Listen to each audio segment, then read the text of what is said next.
Welcome to today's episode of The Animated Thinker. Today's word of the day is vehemently. Trust me, it's one of my favorite ones. Let me repeat, vehemently. It means intense passion, often with a sense of force or aggression. Think of someone arguing vehemently. They're not just passionate, but they're also forceful and maybe even a bit combative. So let me describe a short story to really, I think that's one of the best ways to really remember a word is to hear it in the form of a story where it's repetitive. So let me get into it. In the heart of a bustling city, there was a small bookstore that vehemently resisted the tides of digitalization. Clara, the owner, was a staunch defender of printed books and vehemently refused to sell e-books. She was a zealot when it came to the tactile experience of paper under one's finger, the smell of old pages that could never be replaced by dull screens of tablets and phones.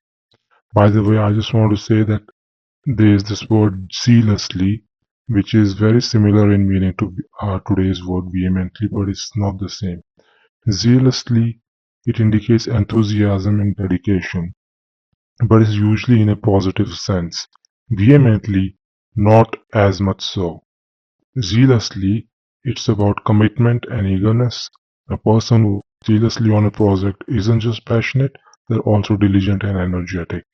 So while both words show strong feelings, vehemently leans towards force and intensity, whereas zealously emphasizes enthusiasm and dedication.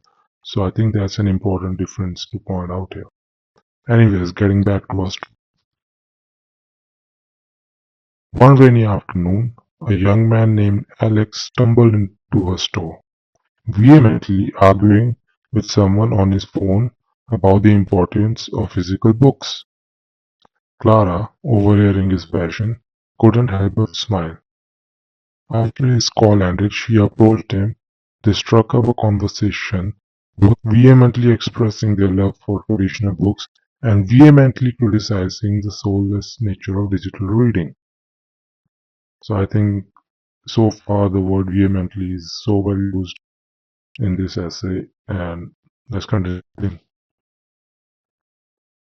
Sorry, a little mock break here. Turned into weeks, and Alex became a regular visitor. He and Clara vehemently discussed literature, vehemently debated over which authors were overrated, and vehemently shared their favorite passages from old classics. Seems like it's turning into a love story, isn't it? Continuing. Their vehement arguments turned into a deep friendship, bound by mutual love that transcended generations. The bookstore with its vehement defenders thrived as a haven for like-minded souls. Clara and Alex's vehement dedication proved that, despite the challenging times, there would always be a place for those who vehemently cherish the charm of printed words. Well, I hope that drives home the word of the day vehemently. Um, Trust me, this is a great channel to be learning new words. I'll be posting one every single day. So subscribe if you want more. If you have any improvement suggestions or any ideas for the word of the day, let me know. I'll make sure there's a appropriate story which goes along with it, making it easy to remember the word as well as easier to know how it's pronounced. So yeah, thanks for watching.